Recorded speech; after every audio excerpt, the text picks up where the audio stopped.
कुछ भाग में सारे ब्रह्मांडों की रचना कर दी थी कबीर परमेश्वर ने 1 सेकंड में। और वो क्या नहीं कर सकते आज आपके लिए। एक बार चिट्ठी लिख दी किसी ने कि कबीर जी भंडारा करेंगे, ये साधु संतों के पास भेज दी। ये नकली आगे साढ़े 18 लाख की संख्या में कबीर परमेश्वर के द्वार पे, और उसमें परमात्मा लीला कर रहे थे कि जैसे एक बिल्कुल गरीब व्यक्ति होता है परमात्मा वो भी पा सकता है। सुबह का आटा था या नहीं था, इस तरह अपना कपड़ा बुनते थे, ऐसे निर्वाह कर रहे थे। हमें ये दिखाना चाहे कि तुम हमारी तरह करके देखो, विश्वास भगवान पर, ये साधना करके देखो उस परम पिता परमात्मा की। सतलोक से परमात्मा कबीर जी अपना 9 लाख बैलों के ऊपर बना बनाया भोजन लेकर आगे टेंट लगा दिए चारों तरफ। 18 लाख व्यक्तियों को 3 दिन तक भंडारा करा दिया। बरातमा से आदमी आया करें और 1 महीने पहले चिंता हो जाती है पूरे गांव में, और वो 18 लाख को भोजन करा दिया। तो आपका हमारा जो रोजगार समय पर टूक, ये कोई बड़ी बात नहीं मालिक के लिए, लेकिन हमें वो विधि नहीं प्राप्त जिससे परमात्मा ऐसे लाभ दे सकता है। अब आपको दिखाते हैं श्रीमद् भगवत गीता।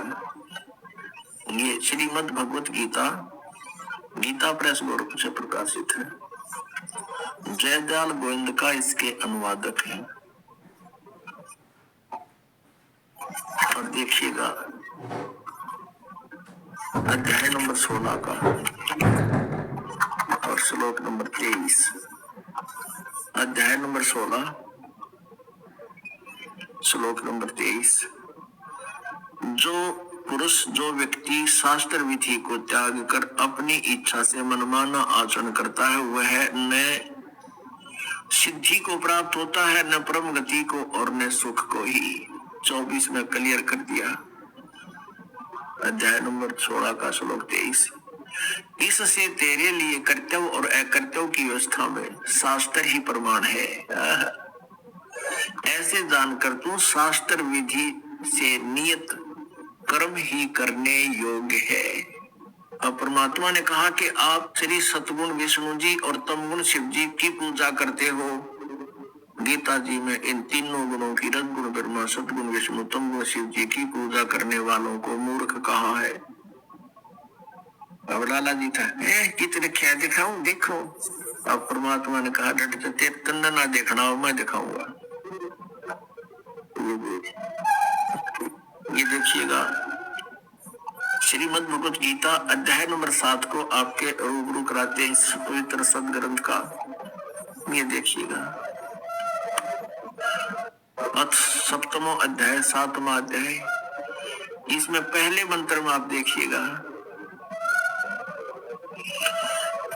हे पार्थ, अनन्य प्रेम से मुझ में आसक्त चित्त तथा अनन्य भाव से मेरे प्राण होकर योग में लगा हुआ तू जिस प्रकार से संपूर्ण विभूति एवं बल समग्र यानी पूर्ण रूप से मुझको संशय रहित जानेगा, उसको सुने। जो कहता ही बताऊंगा, ऐसा ज्ञान दे दूंगा तेने, तो और ज्ञान की आवश्यकता नहीं। 7वें का दूसरे में, मैं तेरे लिए इस विज्ञान सही तत्व ज्ञान को संपूर्णतः कहूंगा, जिसको, ये तत्व ज्ञान नहीं, ज्ञान को, इस ज्ञान को संपूर्णतः कहूंगा,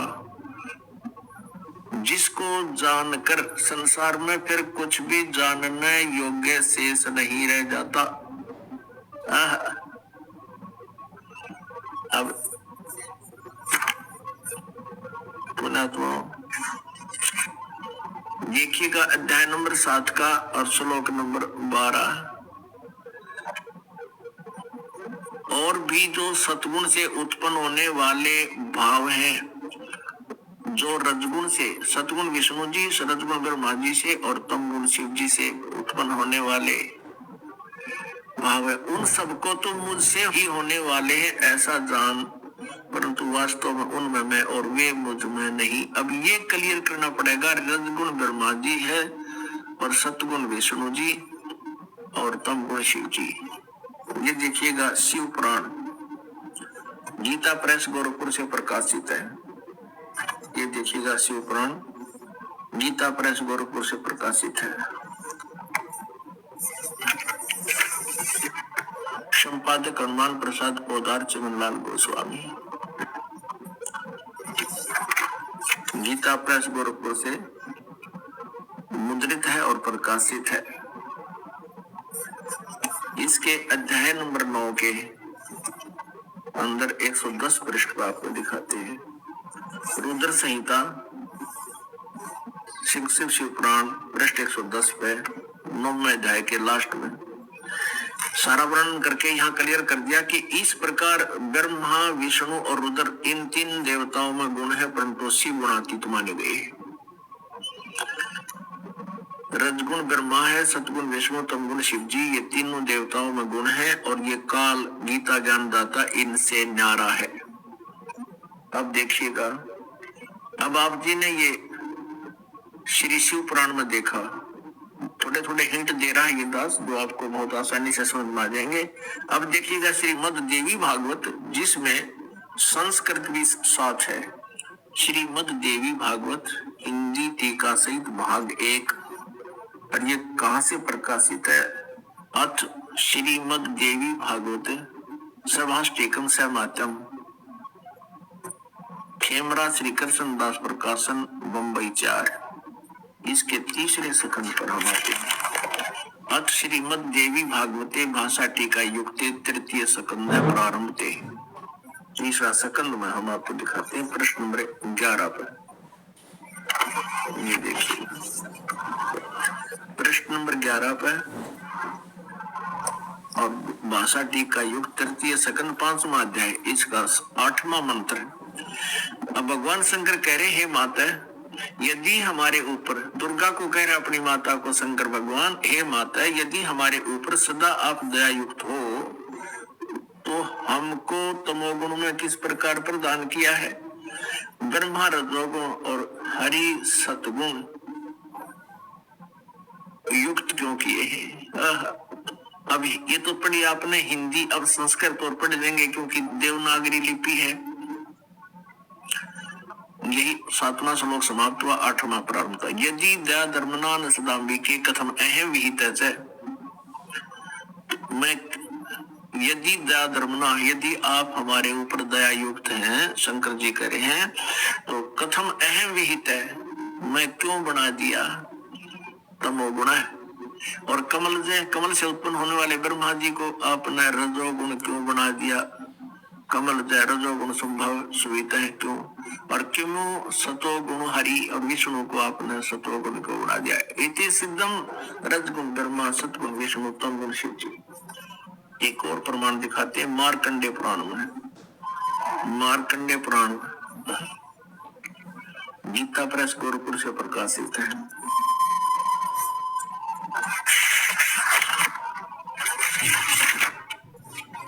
गीता प्रेस गोरखपुर से प्रकाशित है। इनका अनुवादक कोई नहीं है, ये प्रकाशक है। देखिए इसके 123 पृष्ठ में संक्षिप्त मार्कंडेय पुराण 122, ये 123 पृष्ठ पे यहाँ लिखा है, रजोगुण प्रधान ब्रह्मा, तमोगुण प्रधान रुद्र और सत्व प्रधान विश्व पालक विष्णु है। ये ही 3 देवता हैं और ये ही 3 गुण हैं। तो क्लियर कर दिया, यही 3 देवता हैं और यही 3 गुण है। पुण्यात्माओं, अब आसानी से समझ आ जाएगी कि ये पवित्र सदग्रंथ यानी श्रीमद् भगवत गीता। अब फिर देखिएगा श्रीमद् भगवत गीता अध्याय नंबर 7 और श्लोक नंबर फिर देखिएगा 12। अध्याय नंबर 7 का श्लोक नंबर 12 अब आपको पढ़ के सुनाते हैं।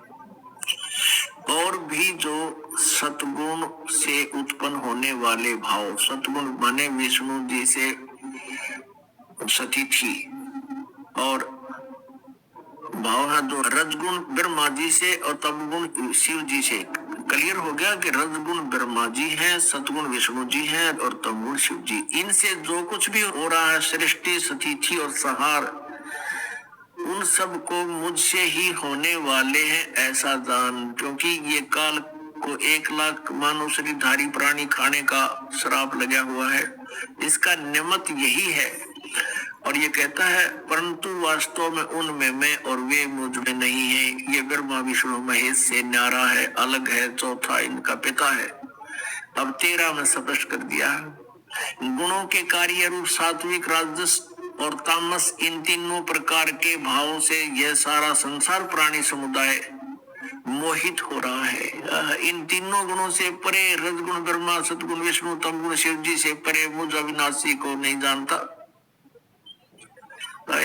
सीधा स्पष्ट हो गया कि ब्रह्मा विष्णु महेश से अलग है ये काल ब्रह्म।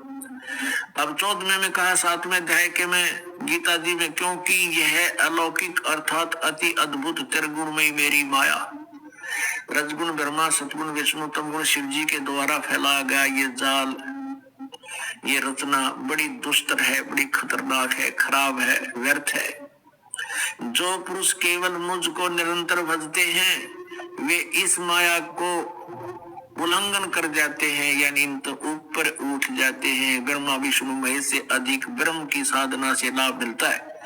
अब 15 में के कहा गीता ज्ञानदाता ने, माया के द्वारा कि रजगुण ब्रह्मा, सतगुण विष्णु, तमगुण शिव जी के द्वारा जिनका ज्ञान हरा जा चुका है, त्रिगुणमयी माया के द्वारा जिनका ज्ञान हरा जा चुका है, यानी ब्रह्मा विष्णु महेश से आगे भक्ति करने को तैयार नहीं, इन्हीं से मिलने वाले अक्षणिक सुख पर ये आश्रित हो चुके हैं, वो असुर स्वभाव को धारण किए हुए ब्रह्मा विष्णु महेश के पुजारियों को क्या कहा गीता जी में, आसुर यानी राक्षस स्वभाव को धारण किए हुए मनुष्यों में नीच, दूषित कर्म करने वाले मूढ़ लोग यानी मूर्ख लोग मुझको नहीं भजते।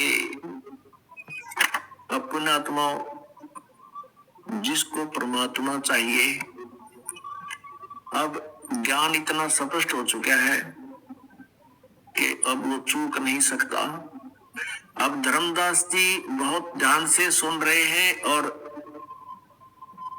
प्रत्यक्ष प्रमाण देख भी रहे हैं। अब धर्मदास जी को परमात्मा ने क्लियर कर दिया कि अब सुन ले, इनकी सुनाता हूं तेरे को कैसे रजगुण ब्रह्मा है, इन तीनों गुणों के उपासकों को कैसे राक्षस और राक्षस स्वभाव को धारण किए हुए मनुष्यों में नीच दूषित कर्म करने वाले मूर्ख कहा है। अपने आत्मा प्रत्यक्ष प्रमाण है। हमारे इतिहास और पुराने पिछली जो कहानियां हैं, कथाएं हैं, वो प्रत्यक्ष प्रमाण करती हैं। एक भस्मागिरी नाम के भगवान शिव जी तमगुण के उपासक थे और उन्होंने भगवान शिव जी के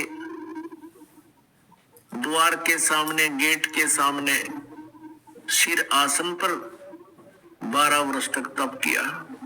पार्वती जी ने प्रार्थना की कि भगवान आप समर्थ भगवान हो, आपका ये दास क्या मांगता है, इसको दे दो, ये बहुत दिनों से आपके द्वार पर आपकी साधना कर रहा है। भगवान शिव ने कहा कि मांग भी भस्मागिरी, क्या मांगता है? भस्मागिरी ने कहा कि प्रभु ऐसे नहीं मांगूंगा, आप वचनबद्ध हो जाइए। भगवान शंकर जी ने सोचा तपस्वी है, साधक है, मेरे पास 8 सिद्धियां हैं, कोई सिद्धि दे दूंगा, प्रसन्न हो जाएगा। सिद्धि मांगता होगा तो भगवान शिव जी ने कहा भाई मैं वचनबद्ध हो गया। वचनबद्ध होने का नाम सुनते ही खड़ा हो गया छोड़कर सिरासन। बस उस भस्मागिरी ने कहा कि प्रभु आपके हाथ में जो ये कड़ा है, ये कड़ा मुझे दे दे। उस कड़े में क्या विशेषता थी कि उस कड़े को किसी के सिर पे रख कर यूं कह दे भस्म, वो व्यक्ति जल कर मर जाता था, 1 सेकंड में राख हो जाती थी, नष्ट हो जाता था। भगवान शंकर जी वचनबद्ध हो गए थे, उन्होंने वो कड़ा निकाल कर उसको दे दिया, ले बच्चा। अब शंकर भगवान ने सोचा था नहीं उठा कि ये जंगल में रहता है, हिंसक पशुओं से, राक्षसों से बचाव के लिए लेता होगा। भस्मागिरी का उद्देश्य क्या था कि इस भगवान शंकर को मारूं और पार्वती को पत्नी बनाऊं। ये कहते ही कड़ा हाथ में आते ही और तेवर बदल गए। कहने लगा बोले शंकर होशियार है, अब तुझे मारूंगा, पार्वती को अपनी पत्नी बनाऊंगा। हा हा हा, बड़ा खुश हुआ डैड। अब शंकर भगवान ने सोचा ये तो मैं सचमुच एकदम चौड़ी बदल गया, कहते रह कर रहा था। और वो कड़ा न्यू दिखाया, भगवान शंकर ने तो डांग ठोक दी, यानी स्पीड खींच दी। कति पता था उनको तो कि 1 मिनट में कर देगा काम। अपने आत्माओं हम ये लीला पढ़ा भी करते थे, शिव पुराण में भी पढ़ रखी है, लेकिन कभी इस दिमाग में नहीं आई कि ये अविनाशी कमाई अरे डर के बाजे, ये अविनाशी कितने थे, जब डर के बाज लिए दौड़ लगा दी। फिर भगवान ने कहते हैं पार्वती रूप बनाया और आगे आगे भगवान और पाछा पुजारी भाग रहे थे, बीच में खड़े हो गए पार्वती रूप बना के। अब और तक है भगवान विष्णु ने बनाया, विष्णु और का कड़े में था वाणी का, खुद परमात्मा पूर्ण ब्रह्म ही आकर ये लीला करते हैं और क्रेडिट इनको दे जाते हैं ताकि भगवान में इन बच्चों की आस्था बनी रहे। आप पार्वती को देखते भस्मागिरी का तो लाग गया ब्रेक, खड़ा हो गया। उसको ये पता था भस्म कंडा तेरे हाथ में है, शिव जी तो 100 किलोमीटर का डटे नहीं, रोया भी ना पावे, तो वो खड़ा हो गया वहां पर। पार्वती कहने लगी रुक जाओ, अब वो तो आपके निकट आने वाले नहीं है, आ जाओ मेरे साथ और डांस करके दिखाओ मुझे पहले। अब भस्मागिरी कहने लगा मैं जंगल में रहने वाला व्यक्ति, तपस्वी आदमी, मन डांस करना तो ना आवे।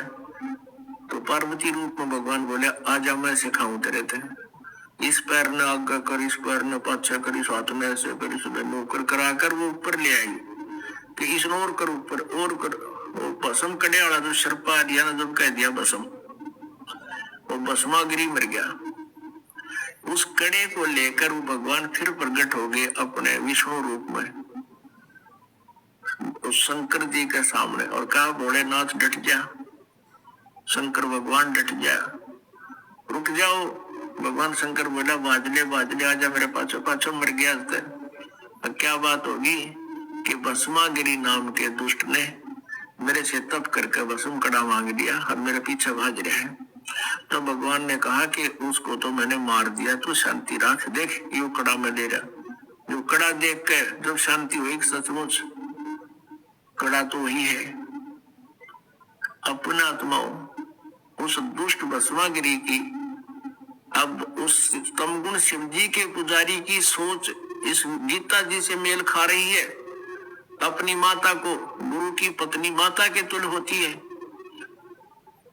और वो उसको पत्नी बनाना चाहता है। इसलिए गीता जी में कहा कि इन तीनों गुणों के पुजारी रजगुण ब्रह्मा, सतगुण विष्णु, तमगुण शिव जी के राक्षस स्वभाव को धारण किए मनुष्यों में नीच और दूषित कर्म करने वाले मूर्ख है।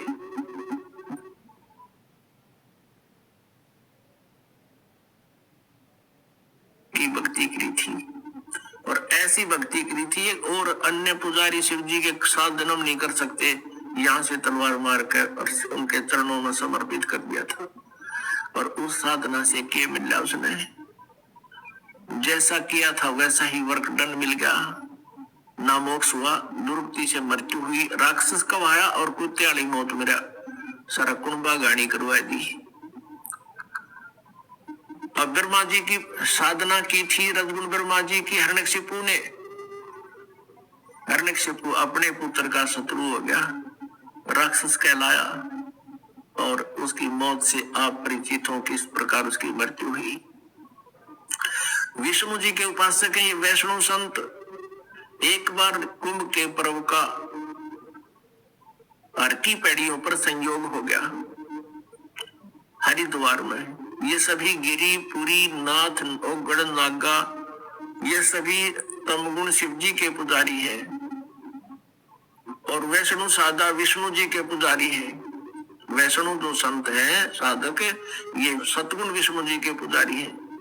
वहां जब कुंभ का पर्व आता है, ये अपने अपने ग्रुप में, अपने अपने समुदाय में जाकर इकट्ठे हो जाते हैं। गिरी अलग, पुरी अलग, नाथ कनपाड़े अलग, वैसे नाथ अलग, नागा न्यारे, और वैष्णव अलग से। जब स्नान का समय, प्रभु का समय इनके द्वारा जो बना रखी है वो लोक वेद, उसके आधार से उस समय होता है, उससे पहले 10 मिनट 20 मिनट रास्ते अनुसार वो अपने प्रस्थान कर देते हैं। सबसे पहले नागा पहुंच गए, हर की पैड़ियों पर खड़े हो गए स्नान करने की तैयारी में। नागा होते हैं वो नग्न रहते हैं, बिल्कुल निवस्त्र रहते हैं और शरीर पर राख वगैरह लगा लेते हैं।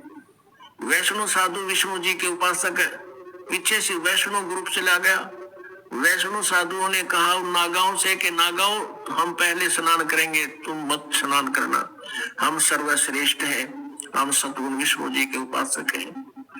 अब नागाओं ने कहा कि नहीं, हम सर्वश्रेष्ठ हैं, हम त्यागी और वैरागी हैं, निवस्त्र हैं, तो हम नी इच्छा है, हम वस्त्र भी धारण नहीं करते हैं, हमें कोई किसी से लेना देना नहीं है, हम सर्वश्रेष्ठ हैं, प्रथम हम स्नान करेंगे। अब वैष्णव साधु कहने लगे कि नहीं, हम श्रेष्ठ हैं, हम सर्वप्रथम स्नान करेंगे। तुम काहे के श्रेष्ठ हो? नागाओं से कहने लगे तुम शरण फरण टट्टी के हाथ बिना धोते पशु की तरह नंगे फिरते हो, बाहर मरो, पहले हम नहावांगे, बाहर आओ। अब वो नहाना स्नान करना तो भूल गए। आपस में उसने उसका जुट पकड़ लिए, बाल उसने उसके गुट्टम गुट्टा बुड़कम बुड़का, तलवार निकाल लाई, सीधी कट करद मारने लगे तलवार से, तीर से, पता नहीं किस किस प्रकार वहां कत्लेआम मचा दिया। 25,000 ये निर्गुण उपासक आपस में लड़का मर गए। उसके विषय में परमेश्वर ने कहा है कि तीर तुपक तलवार कटारी जमदड़ जोर बधावे हैं, हर पैड़ी हर हेत न जाना वाजा करद चलावे हैं, काटे शीस नहीं दल करुणा ये जग में साध कमावे हैं, जो जन उनके दर्शन को जावे उनको भी नरक पठावे हैं। कहते हर पैड़ी हर हेत नहीं जाना और वहां जाकर चलावे हैं। 25,000 ये त्रिगुण उपासक कटका मर गया आपस में। कहते काटे शीस नहीं दिल करुणा, एक दूसरे का गर्दन काट रहे हैं, साधु को आवे, इनका दया भी को नहीं।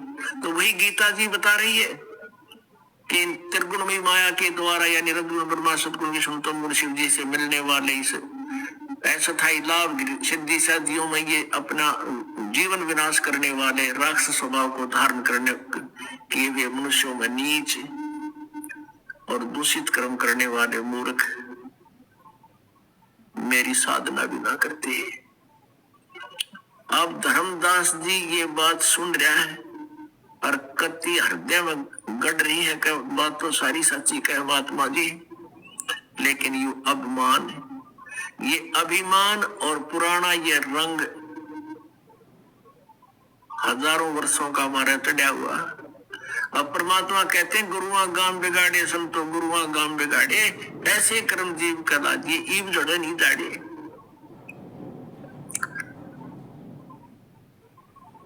अब धर्मदास ने सारी आंखें देख ली, फिर भी धर्मदास जी कहने लगे बाबा जी तो मुसलमान है इसलिए तो हमारे हिंदू देवताओं की बदनामी करना चाहता है। और सुनने उद्देश्य ये था कहने का कि तुम मांस खाते हो, मुसलमान हो। और धर्मदास जी कहता हम जीव हिंसा नहीं करते, हम औरों की तरह जीव हिंसा नहीं करते। और आगे से मेरे से इस टॉपिक पर बात मत करिए बाबा जी, बस फाइनल कह दिया। यानी इतना दुख मान गया और सच्चाई सामने रखी है। परमात्मा ने पता था काल प्रवेश कर गया, ये इसके अंदर आ गया काल बेटी का बाप, एकदम अंतर ध्यान हो गया परमात्मा वहां से सामने से। अच्छा भाई धर्मदास जी मैं कह तो तेरी हित में रहा था बच्चा, आप आगे तेरी इच्छा ना स्वीकार कर, नाराज ना हो मेरे से, यूं कहकर अंतर ध्यान हो गए। दृश्य सामने से अब सर घूम गया जब उसका धर्मदास का, अब सामने से एकदम अदृश्य हो जा, कलेजा पाट गया। अब ये तो भगवान था, ये तो परमात्मा थे, देख कितनी सच्चाई बतावे थे। अपने आप को कोसने लगा मैं कितना दुष्ट नीच हूँ, सच्चाई आंखों देख कर भी नहीं माना। अब पुण्यात्माओं सारा दिन इसी चिंतन में गया, काफी आधा दिन तो चला गया था ये वार्ता में। अब शाम होगी, श्याम ने इसी चिंतन में पड़कर सो गया। हे भगवान, देख मैंने कैसा अनमोल अवसर खो दिया और रो रहा है। अन्नू का हे भगवान, एक बार फिर आ जाओ, एक बार फिर से दर्शन दे दो, मैं बिल्कुल विवाद नहीं करूंगा, विनम्रता से अपनी शंका का समाधान करवाऊंगा। सारी रात सोया नहीं, करवटें बदलता रहा, वो वार्ता याद आ रही है। भगवान अदृश्य होगी, अब ना मिले तो बात बिगड़ेगी, क्योंकि ये पूजा तो करण की को ना जो मैं कर रहा था। अब सुबह ना तो स्नान करया, ना वो पूजा पाठ करी। सुबह उठ कर न सोची 2 रोटी बना लो, फिर चलूंगा, रास्ता तय करूंगा। वक्त से उठ लिया, लकड़ी तोड़ कर लाया था जंगल से, श्याम ने रख रखी थी वहां सुबह खाना बनाने के लिए। चूल्हे के ऊपर रोटी बनाई अपनी, एक लंबी लकड़ी लगा दी, मोटी लकड़ी थी, बीच से वो ओलो थी, छोटी थी, और उसकी सहयोगी लकड़ी लगाकर आग जला दी। रोटी पोण लग गया, भात बना ली, सब्जी बना ली, और इसी दौरान सूर्य उदय होने वाला ही था, रोशनी सी होगी। उधर से वो लकड़ी जलती जलती चूल्हे के निकट आगे, उसका एंड क्या देखा धर्मदास जी ने रोशनी होते ही कि उस लकड़ी के अंदर से जो थोथी थी, उसके अंदर से चींटियां अपने अंडे मुख में लेकर बाहर निकलने का प्रयत्न कर रही है, और लकड़ी के पीछे लास्ट एंड में एक तरल पदार्थ सा उबल रहा होता है, जो थोड़ी सी गिल्ली होती है। अब चींटियां वहां से निकलना चाहती हैं, और वो उस तरल पदार्थ के ऊपर पानी से उबल रहा था, लास्ट में उस पर चटक चटक होकर मर रही है। आगे से अग्नि में जल रही है। अब धर्मदास जी ने सोचा, ये भगवान आज तो नाश हो गया, कति आज तो घोर पाप हो गया भगवान, इतनी लंबी लकड़ी थी और अब इसमें जलते जलते या 1 फुट की रहेगी, इसमें तो करोड़ों चींटियां मर गई जल के। एकदम काट गया सारा, लोटा पानी का डाल दिया, जितनी सब्जी रोटी बनी थी बन गई, बुझा दी आग तुरंत। अब रोन लग गया बैठ के कि भगवान इतना पाप है, आज तो ढेर ला दिया मैंने पाप का। फिर सोचा कि इसका कैसे प्रायश्चित करूं। अपने आप आइडिया ला लिया कि आज मैं निराहार रहूंगा, और ये आहार किसी साधु संत को खवा दूंगा, जो रोटी मैंने बनाई है जिसमें ये चींटी जड़ गई। इस उद्देश्य से सब रोटियों को रख कर थाली में, सारी सब्जी को ऊपर कपड़ा डाल के और ले चला साधु की तलाश में तालाब के चौगर्द घूमने लग गया। थोड़ी सी दूर पर गए थे वह परमात्मा अन्य वेशभूषा में, जो हिंदू संत होते हैं महात्मा, उस तरह के रूप बना के लाल से कपड़े, और एक वृक्ष के नीचे बैठे। धर्मदास जी की दृष्टि गई कि हम महात्मा बैठे हैं। वहां जाकर कहा, ले महाराज भूख लगी होगी, भोजन पालो। परमात्मा ने कहा, हाँ धर्मदास भूख लगी है भाई। अब धर्मदास नाम सुना, थोड़ा चौंकना तो हुआ, फिर सोचा मैं बहुत भंडारे करता हूँ, पर साधु कभी भंडारे में आया होगा, मुझे जानता होगा। रख दिया।